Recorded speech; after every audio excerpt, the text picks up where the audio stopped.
एका जागेत त्यांच्या मामानी काही बांधकाम केलं, त्याला गुंठेवारीने मंजुरी मिळाली आणि 2002 साली झालेली गोष्ट, 2016ला ती जागा नगराध्यक्षांनी आमच्या खरेदी बक्षीसपत्राने घेतली आणि 2002-03 सालापासून आजपर्यंत त्यांना कुठलीही नोटीस अतिक्रमणाची आली नाही. तरी देखील जिल्हाधिकाऱ्यांच्याकडे तक्रार झाल्यावर जिल्हाधिकाऱ्यांनी त्यांना अपात्र ठरवलं. आता ही माझ्या भागातली मोठी घटना आहे आणि विधानसभेचं अधिवेशन चालू असताना झालं असतं तर तिथंच त्यांना भेटलो असतो. त्यांची वेळ मागितलेली होती, परवा त्यांना वेळ मिळाली नाही, काल त्यांनी वेळ दिली. त्यांनी वेळ दिलेली होती त्यात जरा उशीर झाला. मला कळलं तुला आणखीन काही वेळाने या. मी गेलो, चहा घेतला, ते तिथं नव्हते हॉलमध्ये. थोड्या वेळाने काही काळाने बऱ्याच वेळाने ते बाहेर आले. बाहेर आल्यावर त्यांनी विचारलं काय आहे, माझी जरा मीटिंग चालू आहे. मी त्यांना माझं गाऱ्हाणं सांगितलं. ते म्हटले मला माहित नाही, मी लक्ष देतो आणि तुम्हाला 1-2 दिवसात त्याच्या बाबतीत काय स्टेटस आहे हे पाहून सांगतो. मी त्यांना स्टेटस सांगितलं की ते अपात्र झालेत आणि आता कालच आम्ही वकिलांकडे गेलेलो, आता आमचं अपील दाखल होईल. त्याआधी मी एकनाथ शिंदे साहेबांनाही भेटायचा प्रयत्न केला होता, पण ते माझ्या माहितीनं दिल्लीला गेलेले. ते किंवा त्यांचे बरोबर असणारे प्रभाकर या दोघांचे फोन बंद होते आणि त्यामुळं या सगळ्या याच्यात मग मुख्यमंत्र्यांना भेटावं लागलं. त्यांनाही सांगितलं. 5-10 मिनिटं आम्ही भेटलो आणि मी बाहेर आलो. परंतु त्याच वेळेच्या जवळपास खासदार सुनील तटकरे सुद्धा मुख्यमंत्र्यांना भेटले असं दिसत आहे. तुम्ही ज्या वेळेला गेला त्यावेळेला खासदार मी हॉलमध्ये बसलेलो, ते स्वतः तिथं बऱ्याच वेळाने आले आणि ते म्हटले की मला माझ्याकडं जरा मीटिंग चालू आहे, मला आता थोडी गडबड आहे जयंतराव, काय आहे. तर मी त्यांना सांगितलं. तर ते म्हटले मला जरा माहिती घेतो आणि तुम्हाला 1-2 दिवसात सांगतो काय स्टेटस आहे ते. मी म्हटलं आता स्टेटस म्हणजे काय, अपात्र ठरलेले आहेत, त्यात आम्ही अपील करणार आहे. अपील नगरविकास मंत्र्यांकडे असतं, पण तुम्हाला आणि त्यांना दोघांना भेटून सांगावं अशी त्यातली भाग आहे म्हणतं. त्यावेळेला सुनील तटकरे खासदार तिथे आले, त्याबद्दलची तुम्हाला काही कल्पना होती का? नाही, मला कोणाची भेट झाली नाही. ते मी हॉलमध्ये तिथे एकटाच होतो. बराच वेळ चहा घेतला मी आणि बऱ्याच वेळाने ते बाहेर आले. पण मग आता हा को-इन्सिडेंट मानायचा का की तुम्ही मला माहित नाही. मला कसं कळणार कोण आहे ते, कोणाशी चर्चा करत होते याची मला काही माहिती नाही. मी घरी आल्यानंतर फुटबॉलची मॅच बघत बसलो होतो. त्या दरम्यान मधल्या काळात मला बरेच मेसेज आले की टीव्हीवर अशा बातम्या चालू आहेत. मग मी म्हटलं तुम्हाला रात्री त्रास द्यायला नको, सकाळीच बोलू. मग या ज्या आता पुन्हा विलिनीकरणाच्या ज्या काही चर्चा सुरू झालेल्या आहेत त्याचा आणि काही संबंध नाही हो. ईश्वरपूर आमचं शहर जे आहे त्याच्या नगराध्यक्ष पदाचा निर्णय हा चुकीचा झालाय, एवढंच मला त्यांच्या कानावर घालायचं होतं. आणि दुसरं कोणतंही काम नव्हतं, त्यामुळे माझ्याकडे कुठला कागदही नव्हता. मी त्यांच्याकडे काही निवेदन दिलं वगैरे अशी काही भानगड नाही. मी जाऊन त्यांच्याशी बोललो. ते बऱ्याच वेळाने बाहेर आले, कारण त्यांनी बाहेर आले मला सांगितलं सॉरी माझं जरा मीटिंग चालू आहे, पण काय सांगा. मग मी त्यांना सांगितलं. सांगून भेट झाल्यावर मी निघून आलो. त्या पलीकडे कोणती चर्चा करण्याचा प्रश्नच उद्भवत नाही ना. अशी चर्चा आहे की तुमची आधी प्रफुल्ल पटेल आणि तटकरेंसोबत बैठक झाली, याच्या आधी पण बैठका झाल्या विलिनीकरणासंदर्भात आणि मग मुख्यमंत्र्यांसोबत एकत्रित चर्चा झाली अशी नाही. एक तर प्रफुल्ल पटेल आणि सुनील तटकरे यांच्याशी माझी कधी भेट झाली नाही. या ज्या चर्चामध्येही पेपरला आलं होतं की आम्ही कुठंतरी भेटलो वगैरे एका वर्तमानपत्राने, अशी कोणती भेट झाली नाही. आणि त्या याच्यात कोणताही म्हणजे विलिनीकरण वगैरे ह्याची चर्चा होण्याचा प्रश्नच उद्भवत नाही. विलिनीकरणाची चर्चा पूर्णपणे थांबलेली आहे, भविष्यातही ते होणार नाही. अजितदादांच्या निधनानंतर अशी कोणतीही चर्चा कुणाबरोबरही आमची झाली नाही. त्यामुळे ती थांबली आहे हा शब्द वापरण्याची गरज नाही, कारण चर्चाच सुरू झालेली नाही ना. म्हणजे सुरू होतं ते थांबतं. त्यामुळे दादांच्या निधनानंतर सीन वेगळा आहे. अशीच तुमची आणि विनोद तावडेंची भेट झाली, विनोद तावडेंचा मी खुलासा केला होता विधानसभा चालू असताना. जॉईंट पार्लमेंटरी कमिटी चालू होती. ओबेरॉयला वरच्या मजल्यावर एका बाजूला मीटिंग होती, दुसऱ्या बाजूला अशी गोल गोल टेबल मांडून बँकर्स जे आलेले, फायनान्सची मीटिंग होती ती, बँकर्स जे आलेले ते दुसऱ्या बाजूला बसलेले.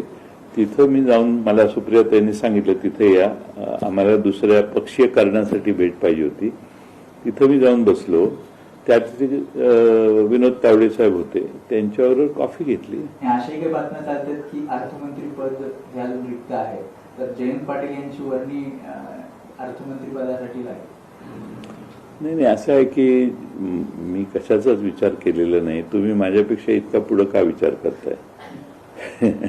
तुम्ही एक तर मुख्यमंत्र्यांचा खातेवाटपाचा अधिकार आहे, तोही तुम्ही हिरावून घ्यायला लागलेला, तो त्यांचा अधिकार आहे. आणि माणूस गेला तर होईल ना. आम्ही सगळे राष्ट्रवादी, शरद पवार साहेबांच्या मागे सगळे खासदार, आमदार एकच संघ आहोत. त्यामुळं मला हे बऱ्याच वेळेला दुःख वाटतं की वारंवार अशा चर्चा प्रसारमाध्यमातून का येत आहेत. ईश्वरपूरच्या ज्या जागेसंदर्भात तुम्ही मुख्यमंत्र्यांना भेटायला गेलेला होता, तुम्ही म्हणाला की उपमुख्यमंत्री एकनाथ शिंदे यांच्या भेटीसाठी सुद्धा तुम्ही प्रयत्न केलेले होते. तो जमिनीचा जो विषय आहे तो महसूल मंत्र्यांच्या अखेरीत येतो का, आणि जर असेल तर त्यांच्याशी चर्चा करण्याचा तुम्ही प्रयत्न केलेला होता की असं? नाही, महसूल मंत्र्यांच्या करता तो विषय येत नाही. तो नगरपालिकेचा विषय नगरविकास मंत्री एकनाथ शिंदे यांच्याकडेच येतो, हे मलाही माहित होतं. आणि त्यासाठी त्यांच्या भेटीची काल आमचे नगराध्यक्षही आलेले, भेटीची प्रयत्न केला, पण ते त्यांचा फोनच बंद होते. मग नंतर कळलं की दिल्लीला रवाना झालेत ते. आणि त्यानंतर मग नगराध्यक्षच खरं माझ्यावर येणार होते, पण बराच वेळ झाला, भेटीची वेळ मिळाली नाही. मग मी नगराध्यक्षांना म्हटलं आज काय भेटायची शक्यता दिसत नाही, तुम्ही जावा. आणि त्यानंतर मला ते अटल सेतूच्या पलीकडे गेल्यावर मला कळलं की आपण 10:15, 10:30 आलात तर चालेल. मग मी तिकडे गेलो. गेले काही दिवस खूपच योगायोग घडतायत का? म्हणजे प्रफुल्ल पटेल यांचं हे वक्तव्य की त्यांच्या राष्ट्रवादीमध्ये पोकळी निर्माण झाली आहे, त्यानंतर त्यांच्या पक्षाच्या राष्ट्रीय अध्यक्षांना नोटीस बजावली जाणं, त्यानंतर तुम्ही भेटायला जाणं थोड्या वेळी, हे नाही, असं आहे, मला दुसऱ्या पक्षावर बोलायचा काही अधिकार नाही. तो त्यांच्या पक्षाचा अंतर्गत प्रश्न आहे. माझ्या पक्षात अंतर्गत कोणतेही घालमेल नाही, सगळे शांत आहेत आणि आम्ही सगळे एकत्रित आहोत. त्यामुळं दुसऱ्या पक्षांवर मी बोलणं योग्य नाही.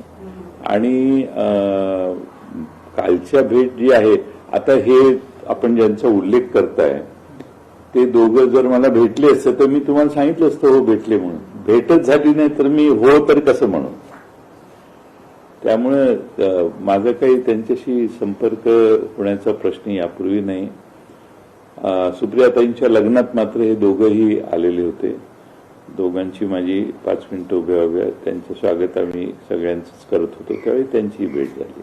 दुसरा मुद्दा डिलिमिटेशनचा आहे. डिलिमिटेशनच्या बिलाला राष्ट्रवादी पक्षाकडून समर्थन दिलं जाणार आहे अशी माहिती आहे. तुमच्याकडे काही अपडेट्स त्या संदर्भात? आमचे ते 8 खासदारांची जी एकत्रित आहेत ते सुप्रियाताई त्यांचं नेतृत्व करतात. सुप्रियाताईंच्या वरती जबाबदारी आहे. डिलिमिटेशनचं बिल, 1 नेशन 1 इलेक्शनचं बिल, 2-3 महत्वाची बिलं येणार आहेत. तर सुप्रियाताई मध्ये आधी सांगत असतात हे असं चाललेलं आहे. तर त्या सुप्रियाताई त्याचं धोरण ठरवतील असा आम्हाला विश्वास आहे.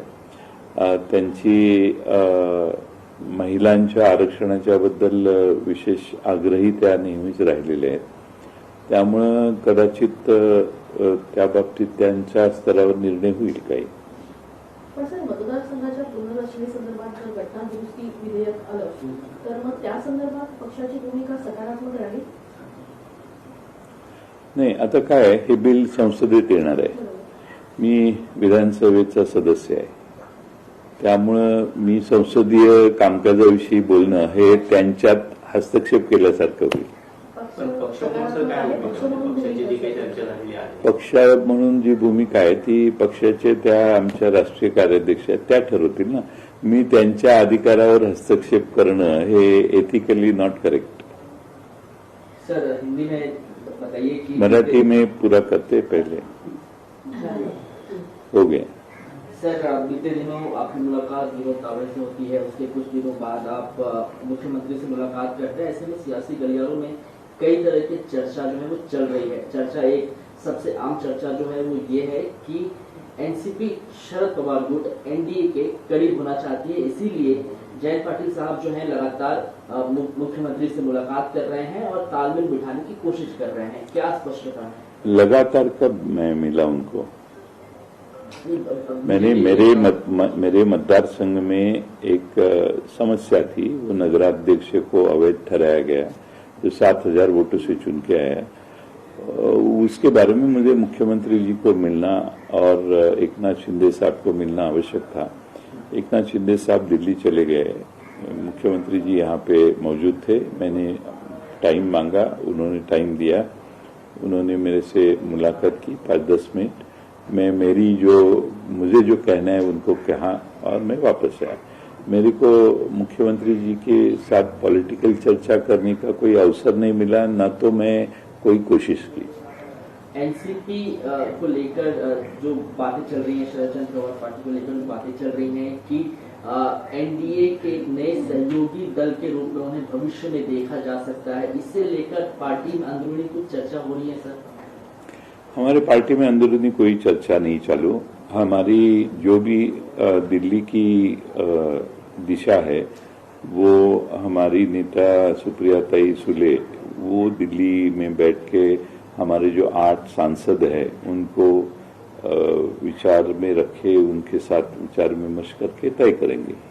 डिलिमिटेशन बिल को लेकर सर क्या कुछ बातें चल रही है पार्टी के अंदर, क्योंकि एक तबका ये भी है जो ये कह रहा है कि इस मुद्दे पर, खासतौर पर डिलिमिटेशन पर शरद चंद्र पवार की पार्टी जो है वो समर्थन दे सकती है एनडीए को, अगर साथ में नहीं तो बाहरी तौर पर ही सही. वैसे हमारे साथ कोई चर्चा नहीं हुई है, लेकिन सुप्रियाताई ने उनके सारे दूसरे 7 संसद साथी है उनसे कुछ बातचीत की होगी.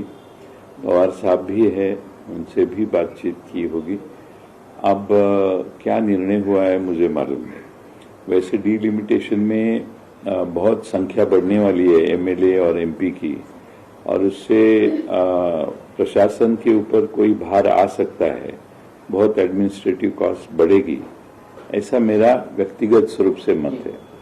और अगर एमपी और एमएलए की संख्या बढ़ाने से पहले एडमिनिस्ट्रेशन अगर बहुत एफिशिएंट किया तो मुझे लगता है ये संख्या बढ़ाने की आवश्यकता नहीं रहेगी. अब ये मेरा व्यक्तिगत मत है, और ये लेकिन उसमें एक दूसरा भी ये है कि मुद्दा है कि महिलाओं के आरक्षण का मुद्दा भी उसमें है. मैं चाहता हूं, अभी ये महाराष्ट्र में 288 एमएलएज है तो उसमें 30% रिजर्वेशन हुआ तो भी हो सकता है करना है तो. लेकिन ठीक है, वो दिल्ली के केंद्रीय नेतृत्व का प्रश्न है, वो हमारे वहां पे उनसे सबसे विचार विमर्श करके तय करेंगे. सर अजीत दादा के निधन के बाद क्या हम ये मान के चले कि मर्जर की तमाम कोशिशों पर पूर्ण विराम लग चुका है या संभावनाएं बनी हुई हैं? नहीं, देखो, अजीत दादा के पहले यहीं पे काफी वक्त 13-14 बार मेरी और अजीत दादा से बातचीत हुई थी. उनके निधन के बाद दूसरे या उसी दिन मैंने माध्यम ने मुझे पूछा कि आपके अजीत दादा के संबंध कब आए थे और कैसे आए थे. तो मैंने बोला कि 40 साल से है, लेकिन इन दिनों में पिछले 7-8 महीने में काफी दफा उनको मिलने का मौका, अवसर मुझे मिला था. और सवाल यह आया कि क्यों मिल रहे थे, तो मैं बोला कि उनकी इच्छा थी दोनों पार्टी एक हो. तो अजीत दादा की बहुत तीव्र इच्छा थी कि दोनों पार्टी एक करेंगे। अब उसमें अजीत दादा का निधन होने के बाद कोई उसमें प्रोग्रेस नहीं हुआ, प्रगति नहीं हो पाई। अलग अलग चीजें हैं, आपके सामने हैं, और उसके बाद हमारी कोई किसी से बातचीत नहीं हुई। सर एक सवाल एनसीपी को लेकर है कि जिस तरीके से वहां पर चीजें चल रही हैं, सच्चिदानंद सिंह जो जनरल सेक्रेटरी है उन्होंने सुमित्रा जी के जो नियुक्ति है उसी को लेकर सवालिया निशान खड़े किए। आप काफी लंबे समय से सर थे साथ में, कहीं ना कहीं जब चीजें चलती हैं नियुक्ति को लेकर सवाल खड़े किए जाते हैं, मन दुखी होता है। पार्टी में जो इंटरनल रिफ्ट इस समय देखा जा रहा है। नहीं, मैं अभी कहा कि दूसरे पार्टी के अंदरूनी मामले में टीका टिप्पणी करना मुझे ठीक नहीं लगता। वो सच्चिदानंद जी जो भी है उनको मैं जानता भी नहीं हूँ, और इसीलिए उसकी बैकग्राउंड ये सवाल निर्माण होने की क्या है ये मुझे मालूम नहीं। तो इससे मेरा कोई संबंध नहीं है। मुझे नहीं मालूम उनके पार्टी में क्या चल रहा है। मेरी पार्टी संतुष्ट है, बहुत अच्छी चल रही है। सर टीएमसी के 20 सांसद जो है